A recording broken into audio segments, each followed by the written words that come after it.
জীবনে হুট করে নতুন কাউকে মনে জায়গা দেওয়ার আগে একবার হলেও পুরনো সেই মানুষটার কথা ভেবে নিও, যাকে মনে জায়গা দিয়ে তুমি নির্মমভাবে ঠকিয়েছিলে। তখন হয়তো তুমি ঠিক অতটা বুঝতে পারোনি প্রতারক মানুষটার করা অভিনয়টুকু, যার কারণে মানুষটার কথার মায়াজালে নিজেকে আটকে গিয়েছিলে। কিন্তু এখনো যদি সেই একইভাবে প্রতারিত হও, তাহলে তুমি এখনো বোকাই আছো। যে ভালোবাসতে চায় তাকে যে ভালোবাসতে হবে এমনটা তো কোথাও লেখা নেই। সবাই তো আর সত্যিকার অর্থেই মন থেকে ভালোবাসে না। অনেকের ভালোবাসার কথার পেছনে থাকে অভিনয়, ছলনা ও প্রতারণার মতো বাজে উদ্দেশ্য। সবার মিষ্টি কথায় নিজেকে ভুলতে নেই। তোমার জীবনে অনেকেই ভালোবেসে কাছে আসতে চাইবে, কিন্তু সবাই তোমাকে সত্যিকার অর্থে মন থেকে ভালোবাসবে না।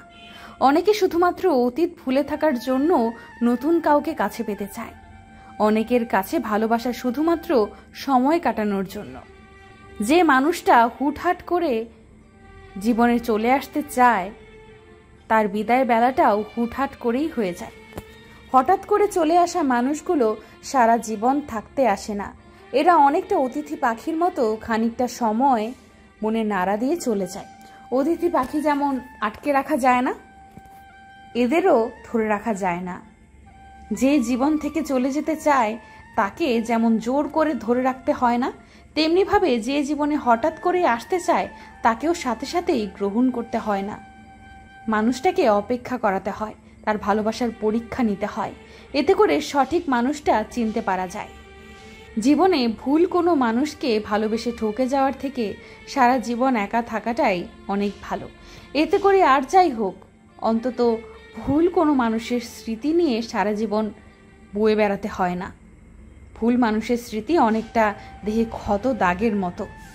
সারা জীবন চাইলে একাই কাটিয়ে দেওয়া যায়, কিন্তু জীবনে ভুল কোনো মানুষের জন্য মায়া নিয়ে কাটিয়ে দেওয়া যায় না। সঠিক মানুষটার জন্য অপেক্ষা করে থাকা যায়, কিন্তু ভুল মানুষটার স্মৃতি নিয়ে থাকা যায় না। ভুল মানুষটার কাছে নির্মমভাবে ঠকে যাওয়ার যন্ত্রণা কঠিন, ভীষণ কষ্টের। একটা বয়সের পর আর কারো জন্য মন থেকে পাগলামি করা কিংবা অধিকার খাটাতে ইচ্ছে করে না, যেমনটা ইচ্ছে করেছিল প্রথম সেই হারিয়ে যাওয়া মানুষটার উপর।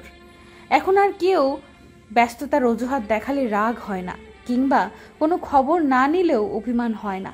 এখন আর নিত্য নতুন বাহানা কিংবা ইচ্ছে করেই ঝগড়া করতে ইচ্ছে হয় না। খুব দরকার না পড়লে জানতে ইচ্ছে করে না কারো সারাদিনের খবর। আগে সব আবেগের মাঝে ছিল, এখন সব বাস্তবতায় চলে আসছে।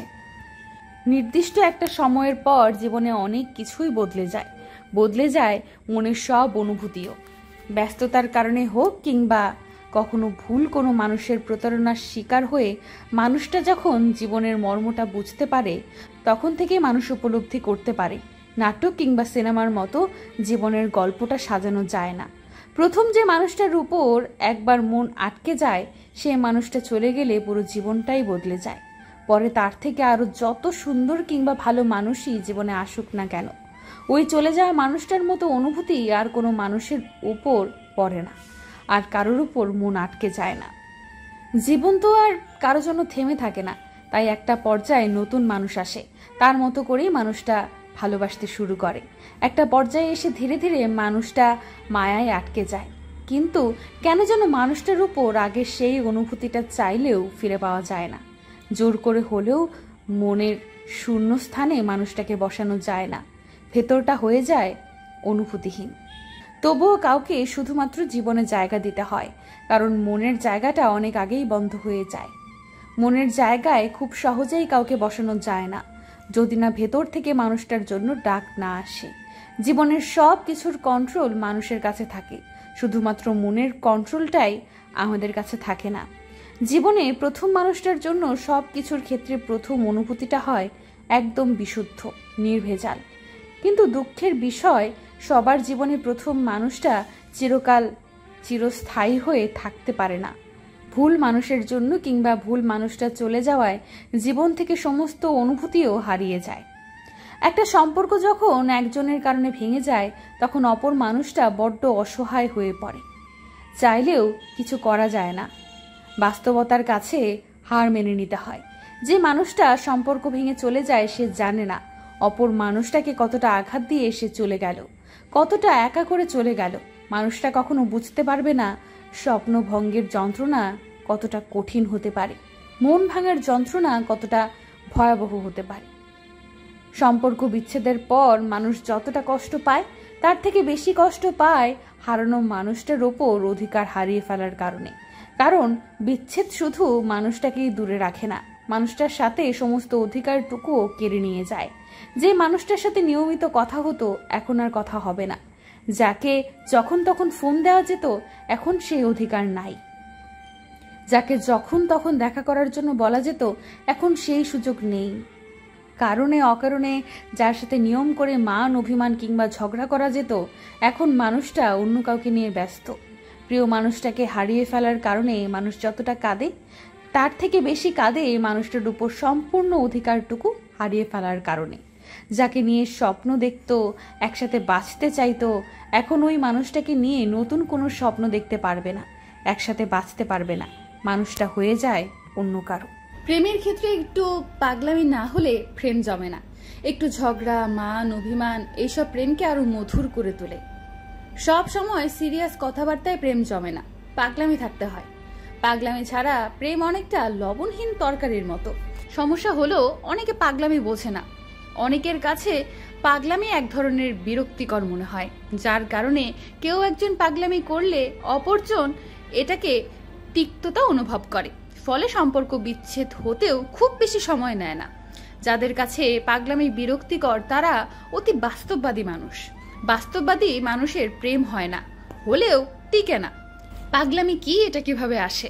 পাগলামি হলো আবেগের একটা অংশ, যার উপর আবেগ কাজ করে তার সাথে পাগলামি করতে ইচ্ছে জাগে। একটা অপরিচিত বাহিরের মানুষের সাথে কেউ পাগলামি করে না, মানুষ পাগলামি করলে প্রিয়জনের সাথেই করে। তবুও কিছু মানুষ কেন এটাকে অতিরিক্ত ঢং বলে আখ্যায়িত দেয় বুঝি না। অকারণে জিদ করা, ঝগড়া করা, কোনো কারণ ছাড়াই ছোটখাটো বিষয় নিয়ে অভিমান করা, সিরিয়াস খুব মুহূর্তে ডিস্টার্ব করা, এগুলো হলো এক ধরনের পাগলামি।